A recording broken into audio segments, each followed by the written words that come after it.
When podcast at Oxford University with me, Dr. Matt Williams. I'm a tutor in politics and the Access Fellow at Jesus College. I've got two fantastic guests. If you don't mind introducing yourselves in alphabetical order. Hi everyone, I'm Charlie. I'm a third year history student at Jesus College. Fantastic. And Lara? Hello, I'm Lara. I'm a second year law student at Jesus. Brilliant. And the aim of these podcasts is to roughly recreate the world famous Oxford tutorial system where tutors like myself have in-depth conversations with students like yourselves. And I'm going to basically be asking you some really awkward and difficult questions. And today we're trying to deal with a no less ambitious project than describing the entirety of human progress, starting from the beginning and finishing at the end. So we've got a lot to get through. Now, let's sort of start with a bit of a thought experiment. Lara, do you think you could describe for us what you believe to be the greatest human achievement of all time? This, in fact, is a past Oxford interview question, no less. So I'm really putting you on the spot. What's springing to mind? The single greatest human achievement. Yeah, it's quite a time. reductive question. I'm sort of forcing you to really narrow it down, which is not very kind of me.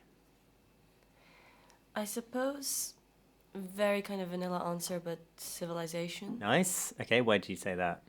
I think we existed for a very, very long time before civilization. Yeah. Before in Iraq people began to gather around the Tigris and the Euphrates and build houses in tiny little villages. And before that, we were as close as we could be to just savages. And, okay, we'll come back rocks to that. and stones and things like that. And Yeah. I think with civilization came everything that we kind of recognize as life as we know it now. Nice. So community, law, which obviously I study, so Yeah, I'm got a bit going of a to stake kind of in that, herald. sure. The progress of science and Great. literature, religion. I mean, obviously lots of these things existed in kind of very, very base forms beforehand, but Sure. it was only after we developed civilization that they all took off at exponential rates, essentially. Nice. So I'd say that's sort of like our historical Big Bang.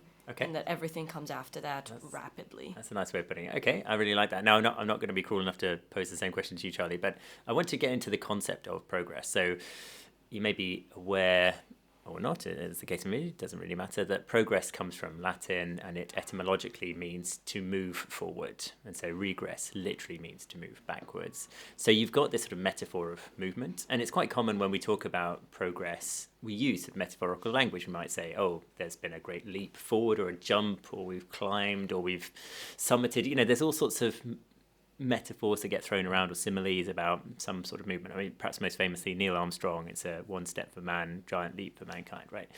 What do you think about, what the word progress means and what it perhaps implies in terms of sort of movement? I guess sometimes those metaphors you were talking about don't always accurately describe the many forms, I guess, that progress can take. Progress is not always a linear thing where you're constantly moving on, say a vertical axis, jumping from one thing to the other. You can stop, you can regress in some senses. And I guess on a comparative level, when we're discussing, theoretically all of, human history, every kind of individual thing, I guess you could say, has its own individual sense of progress that is not exactly the same as, the thing that's next to it or something that's miles away from it. So just to pick up on that turn of phrase, the sense of progress, right? I mean, do you think that progress is somehow fictive or subjective? In other words, it's a perception of movement rather than something that's demonstrably true? In some senses, yes. And having done my final exams in history, a lot of the questions that were asked, especially in a paper that we do called Disciplines of History, which is kind of about kind of the whole field in general rather than like a specific time period, we're often asked about the nature of progress in history. So, for instance, if you're, say, studying women's history, is that a history of progress from, the regressive medieval period, for instance, to, the progressive contemporary period or modern period? And often the answer is not completely, a straightforward narrative in that sense. So I think there's often it's often not an accurate. It's not something you can measure empirically. Yeah. And when especially when I suppose you're discussing more nebulous things, for instance, like, social action, social change. Yeah.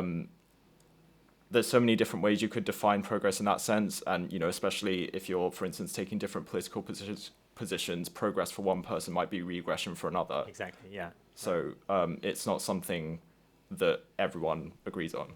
Yeah, good. So it's a complex concept, and we can sometimes use it without thinking very clearly. And as you say, if you're stepping forward, then it may be because you're forced to, right? It may be because making that step is essential to survival, for example. So thinking about the motor of history, what drives people to take these steps, if we can sort of plow on with the metaphor. Ploughing on, by the way, is another metaphor that's sometimes thrown around. It can be quite enlightening. And of course, by making those changes, you might assume you've done something better. So, I mean, I was struck, Lara, for example, that you described sort of pre-civilization humans as savages. And that was a very common view. And there's two particular political philosophers who had a bit of a stake in this. So a man called Thomas Hobbes, who did describe sort of the state of nature as nasty, brutish and short, that we would all be sort of slitting each other's throats given half the chance.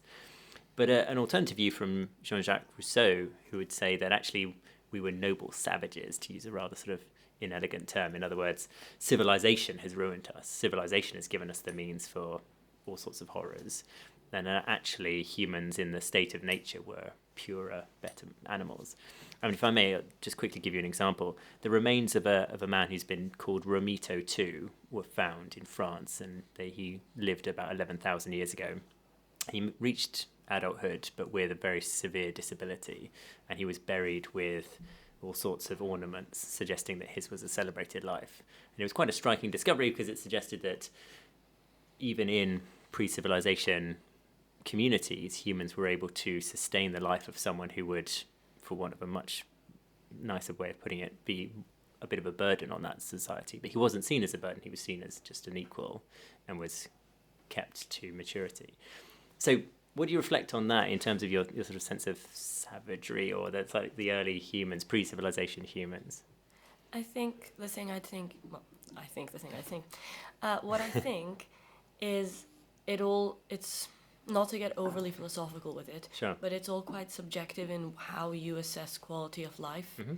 So, I mean, all three people in this room or in this conversation, our idea of what a good quality life is probably different. Sure. Even if not hugely different, because we all come from similar contexts, same time period, living in the same country. Right. But it kind of depends on what it is you value as to what makes a good life. And this can really differ. If it just differs in the people in this room, it can differ hugely from people in different countries and Yes. people in different time periods and things like that. Yeah.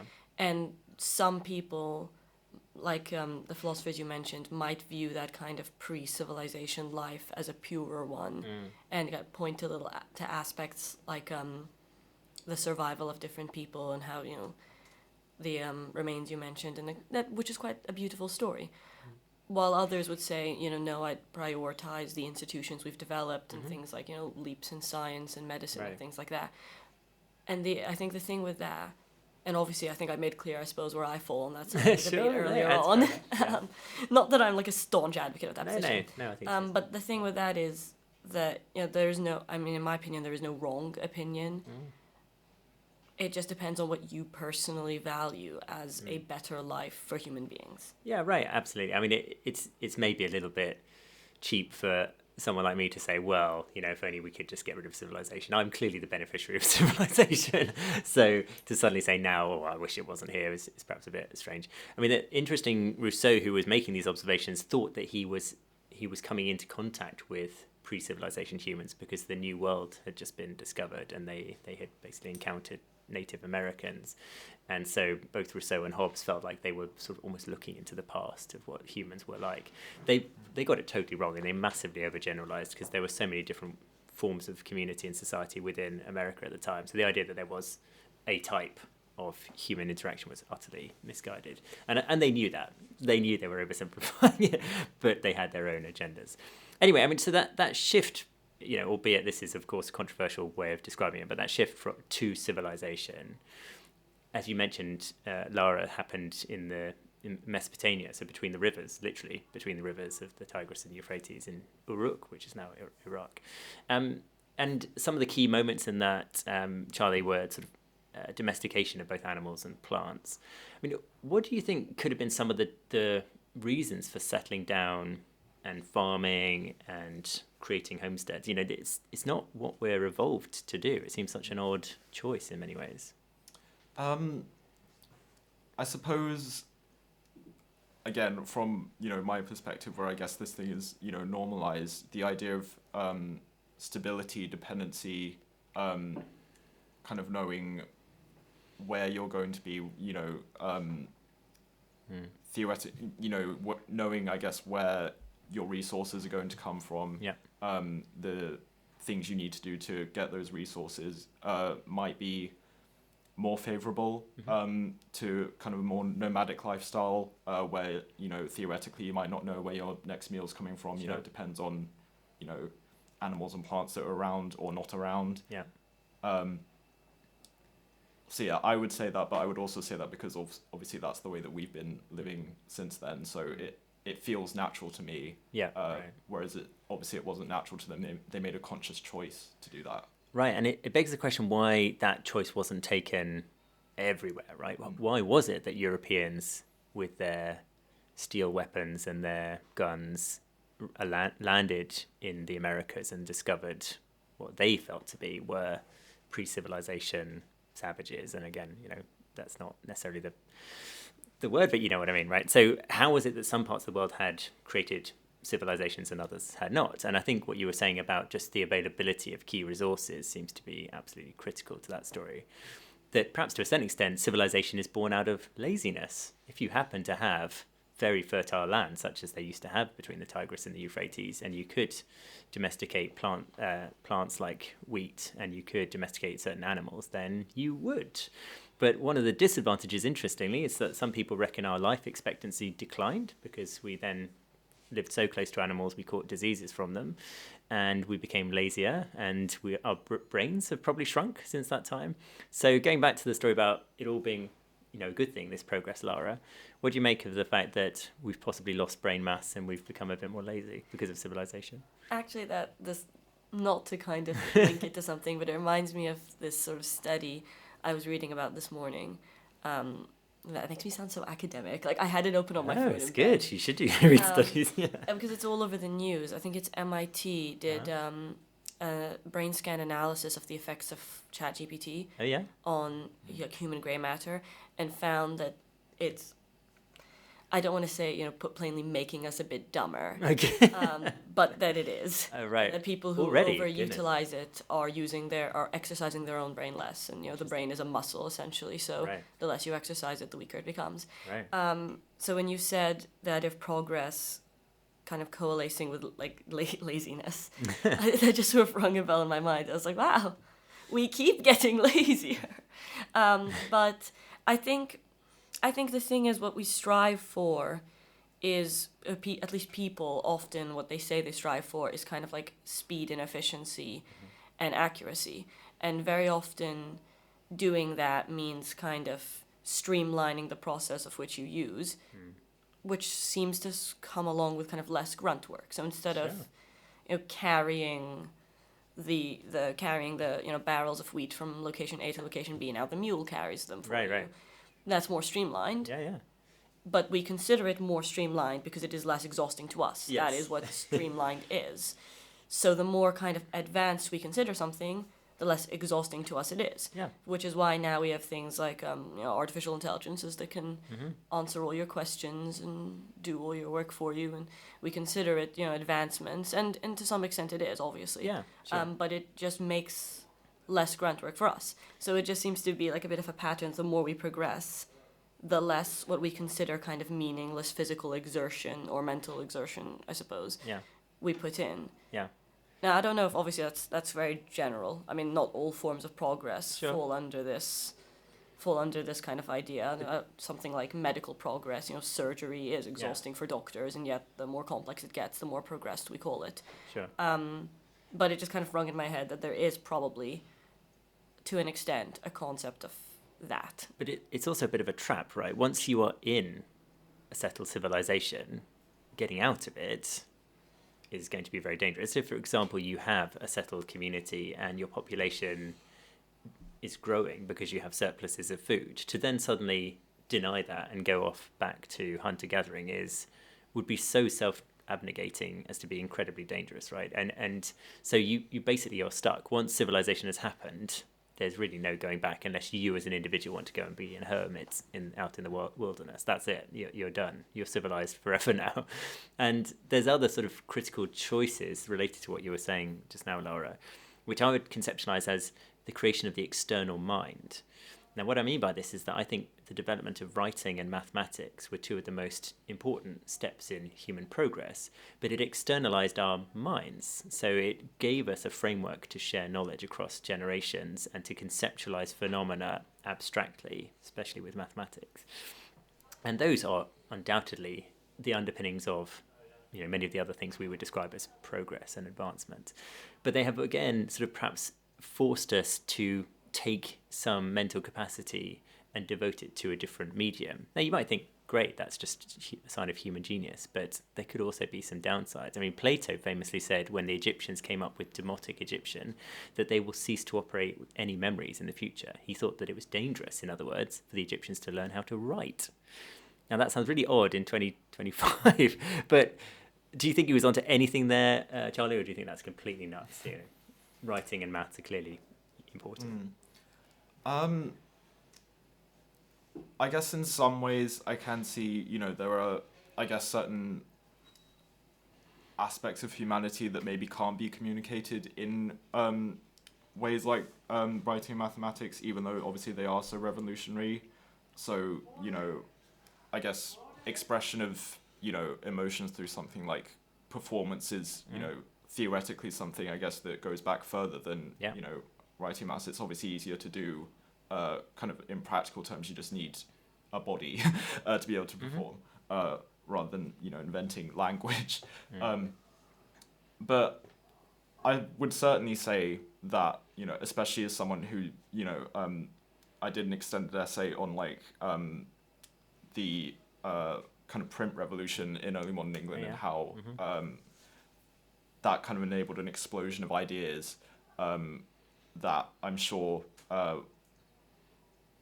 really progressed, I guess, the ability of kind of individual people, especially outside of kind of elite circles, to, think for themselves a bit more and kind of take more of a stand on specific issues. So I would certainly say that the invention of writing mathematics is a progressive thing, and I certainly wouldn't agree that there's some kind of mental or kind of creative regression, even if there are certain aspects, I guess, of human consciousness that you might not be able to represent adequately in those two forms. Yeah, I mean, I would entirely agree. And we could just describe them as tools that can enhance our thinking skills, not necessarily deplete them. Now, getting into your area of expertise, Lara, law, and I suppose one of the things that we can generalize across the great empires, the sort of early ancient empires like the Romans, the Indian, Chinese, you name it, is that they had bureaucracy. And it's something that we often, undermine. These days it's quite tempting to bash bureaucrats as being wasteful. But the capacity to make war against enemies is massively enhanced if you get your paperwork sorted out and you've got some laws and you've got some regulations and you've got some streamlined methods of just distributing money and things like that. It sounds really unimportant, but it could be wildly important. I mean, do you agree? I mean, you must have studied some Roman law. We're still studying Roman law now. I mean, doesn't that not just give an indication of how much it matters? So come on, tell us a bit about Roman law or anything to do with the early sort of formations of law. What you think about that? In Roman law, we do still study, but we're only, I think, in the UK, at least one of two universities that do. Oh, is that right? Okay.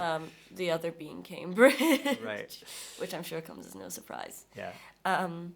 Roman law we do study because it's somewhat similar to, in its design, to some modern European systems of law, or at least that's the reason given, that it could be useful when we get into things like land law, European law, or international law.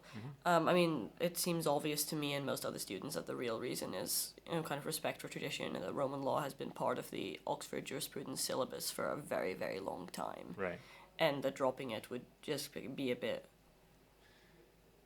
something a bit radical. But it's there almost like the skeleton of modern laws, isn't it, in some cases? To an extent. I think the United Kingdom law, so UK law, is a bit more of a unique beast because it's such a common law-based system. Sure. Right. But for other legal systems, Roman law is kind of quite foundational, and lots of other systems use or depend upon it in a way. Well, I think the Romans are also indicative of an interesting theory put forward by, in particular, a man called Charles Tilly, which is that states made wars and wars made states. In other words, there was a feedback between fighting enemies and developing infrastructure like states and borders and all of the stuff that we might accept now as elements of civilization. So you can have this sort of nice narrative of civilization means healthcare and, primary education and whatnot.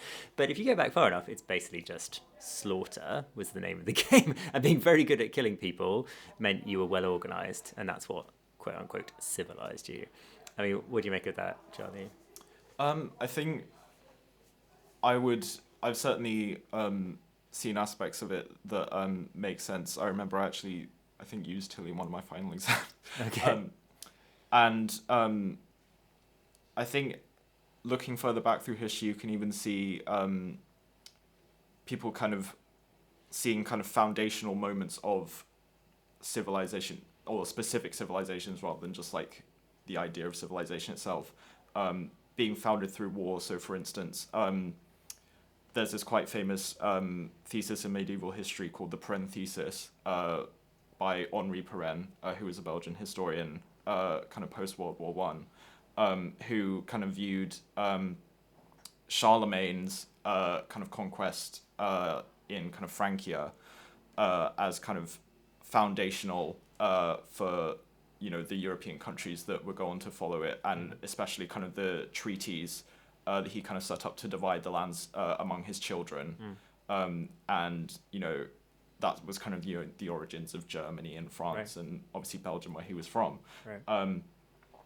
I think the idea that so much of kind of our modern idea of borders and boundaries and countries comes from those moments of conquest, massacre, slaughter. Yeah.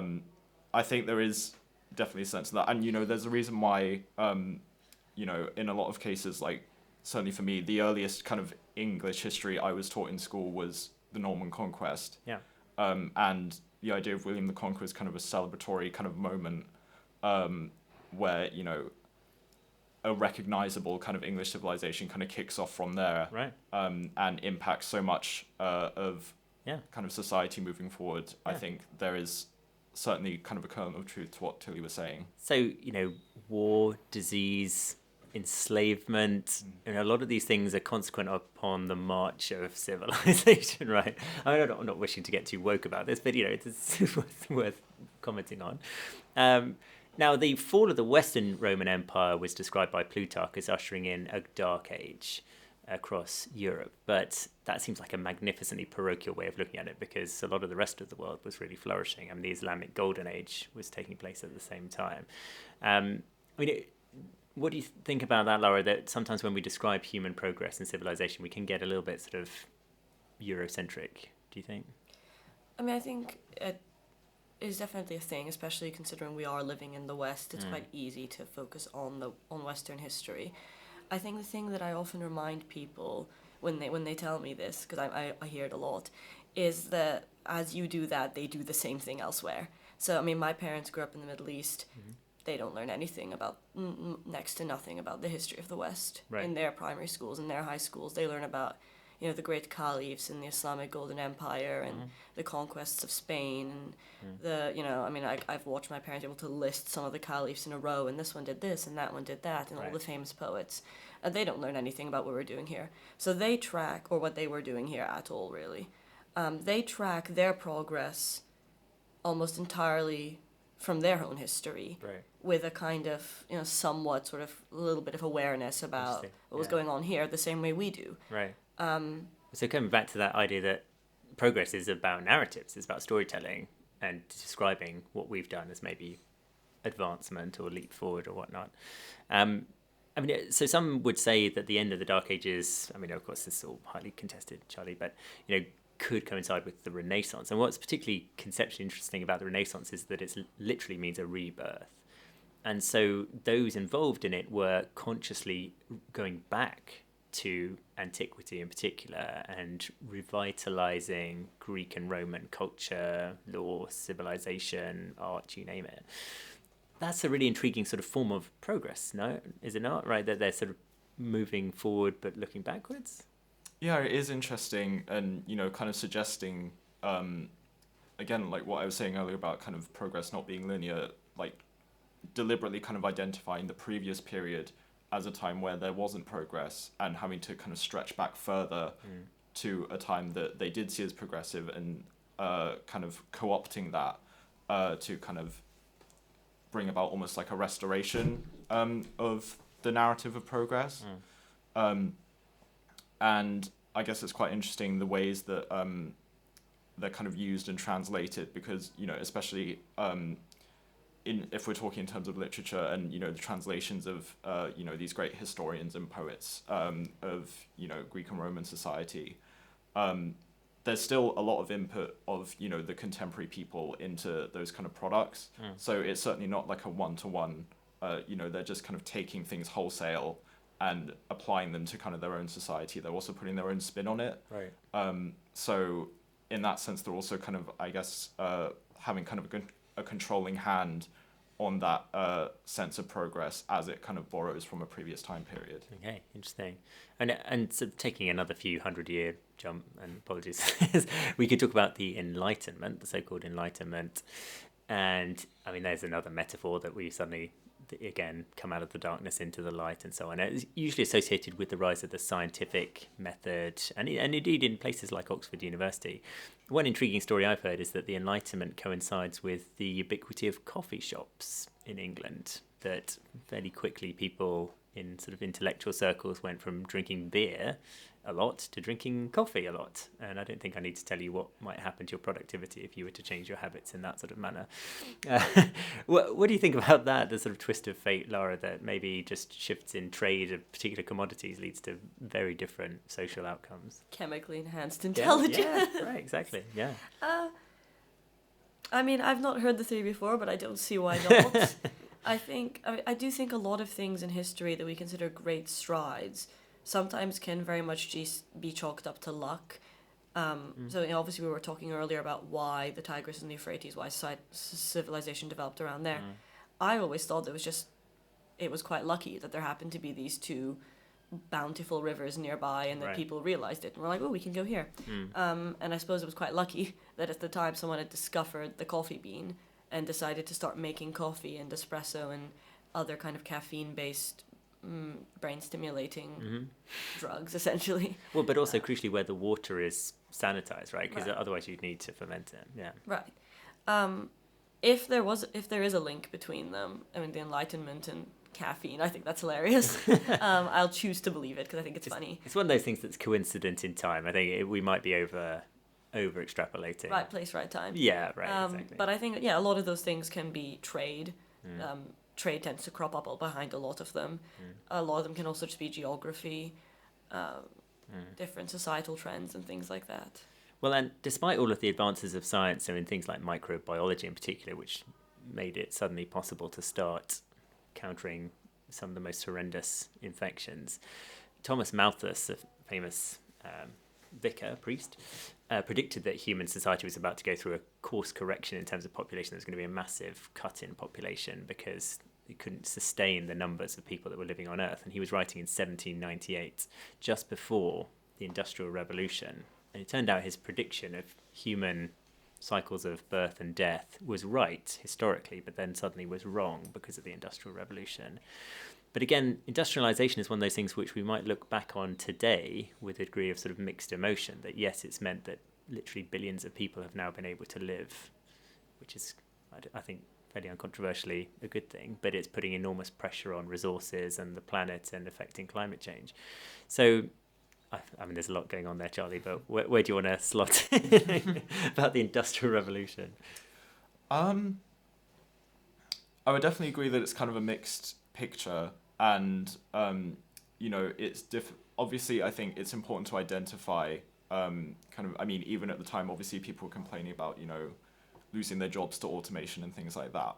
So I think it's obviously important to identify the places where progress has kind of come at the cost of the livelihoods of some people, or the safety of some people, or the resources of some people, or just the resources of the planet in general. Yeah. But it is also hard, when we're sat here in this lovely furnished office with all this great technology around us, and just this kind of university around us in general that is so much the product of all those advancements. It's difficult to say that it's all bad, I guess. Sure, right, exactly. So, I mean, another one of the downsides, arguably, of industrialization was industrial warfare and the capacity to, bluntly slaughter people at scale. And that's one of the key themes of the late 19th and 20th centuries, just extraordinary bloodletting. And I've got an interesting sort of question to pose to you, which is that the atomic age, which was ushered in when a bomb, disturbingly called Little Boy, was dropped on Hiroshima, Japan, to bring about the end of the Second World War. Some people have said that atomic weapons and the atomic age put paid to that industrial level slaughter, because all of a sudden the stakes were just too high. In other words, the atomic weapons have helped usher in a level of peace. Now, notwithstanding there was a lot of appalling bloodshed during the Cold War, and still is today, but the scale of death by warfare has absolutely plummeted relative to the decades prior to that. So this is another example where we might be in the awkward situation of trying to acknowledge that a step forward like atomic weapons is indeed a step forward, and it's not just a terrible weapon of mass destruction. But what do you think about that, Charlie? I would say, I guess, still in some sense, I guess, the psychological threat of, nuclear warfare kind of looming over people kind of makes me question that a bit. Because yes, clearly, I guess there is less warfare going on, although I'd say that, I've been reading lots of stuff about, there probably isn't going to be a World War III in kind of the way that the previous two world wars were, in the sense of kind of a direct conflict between, these great powers because of the, nuclear stockpiles and everything. But proxy wars will probably still go on, as obviously they did in the Cold War. So even if there is kind of like a measurable kind of reduction in bloodshed, I think, the combination of, those wars still going on just I guess, publicly, in the interest of maybe smaller states rather than kind of superpowers that have all these nuclear weapons.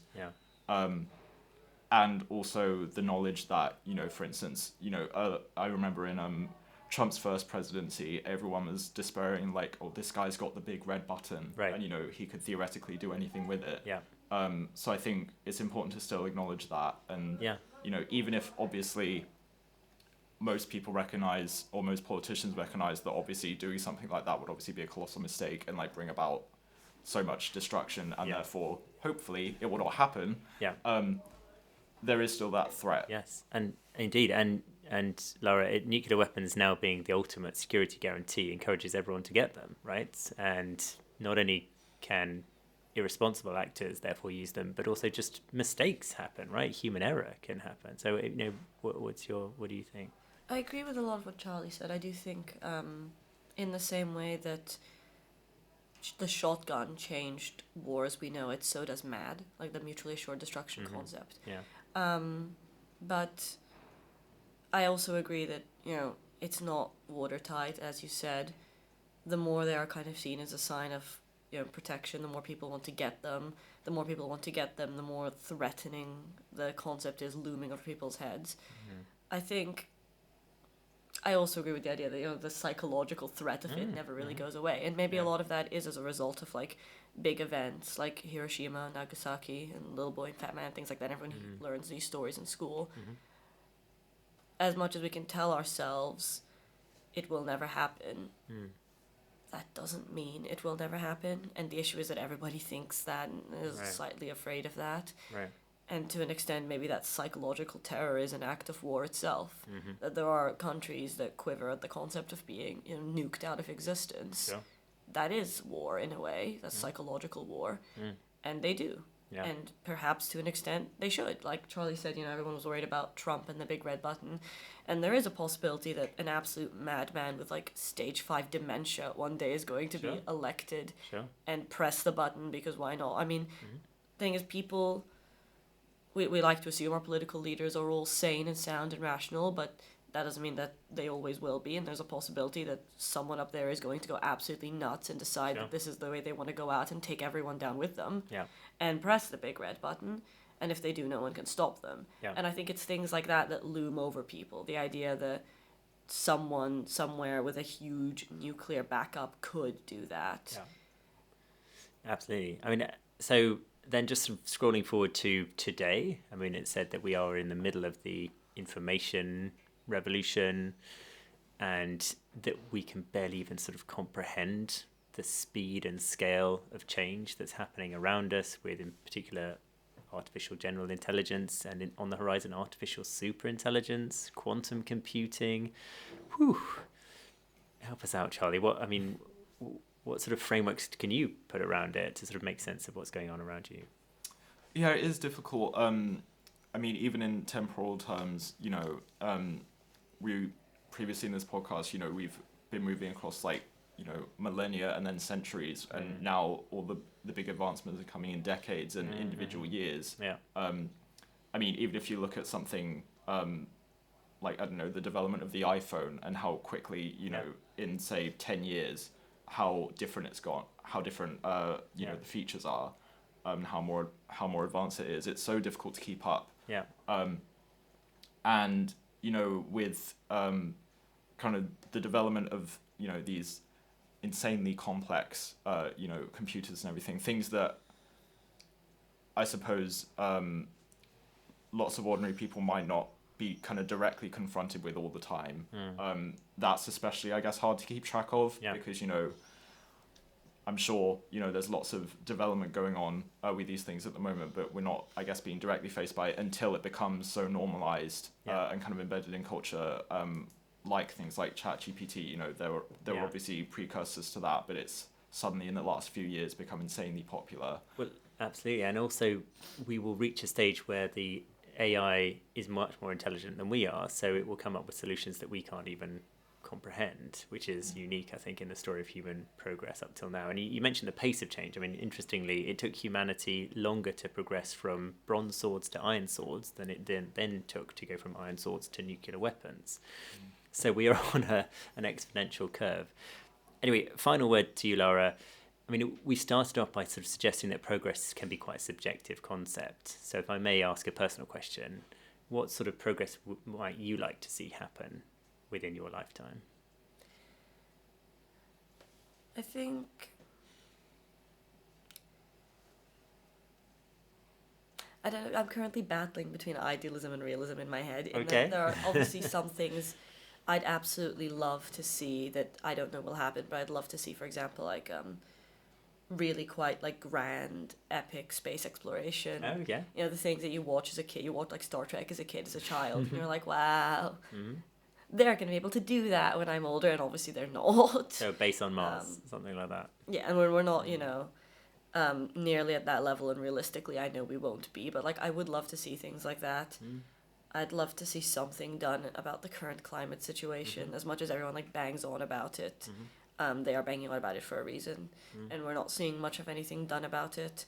And I would like to, even though I'm just like everyone else slightly critical of the overuse of LLMs and things like that, I would really like to see the continuing expansion and growth of not ChatGPT, sorry, artificial intelligence. And I think the thing that you were saying, that, you know, any minute we might be seeing AI which is smarter than people, I think we already have seen it. I think the thing about technological advancements that I tell people is what we get filtered down is not the most cutting edge work. The most cutting edge work is the stuff that's happening behind labs. Absolutely. And what filters down to us laymen essentially is really kind of absolute decades behind what's actually occurring. Yeah. So I think probably in places that we don't have access to, we're already seeing artificial intelligence surpasses humans. And just because things like LLMs and ChatGPT are the most accessible form of artificial intelligence, that doesn't make them the most prominent or the most important or the most advanced. They're just the most accessible, and they seem that the most important to us because we see them the most. Yeah. So I think we've already seen it almost certainly surpass human intelligence probably 1 million times over. They can already do things we can't, and that's the ones we can access. So I would like to see, to be honest, like I'd be lying if I said I wouldn't want that. I would want that progress to halt. I do want to see the extent it can reach, because I think as long as it's used positively, wonderful things could await. It's possible things like artificial intelligence could solve the nuclear fission problem, which could solve the energy problem, which could solve the environment problem, and all of that could solve the overpopulation problem if we reach space exploration. Sure. Obviously, there are many ethical concerns left and right about it. Artificial intelligence has an environmental impact. Space exploration could be space colonization, and those ethical concerns will be, I assume, I'd like to think would be dealt with when they cropped up. Although that's idealistic, and I don't know if they would be. Fine, the computers will sort it all out. Right. Brilliant. There's lots of things I'd like to see. Yeah. And that's all very idealistic, and I know it's not very realistic, and each one of them has a million drawbacks that need to be assessed, but. Sure. I consider myself an optimistic person, and I think I'd have hope in them. Good. Well, I think there's no better way to finish than with a note of optimism. So thank you very much to both of you, and thank you for those of you who've tuned in, and do tune in next time to the What, Why, When podcast, when we will talk about something completely different. Thanks so much. Bye then.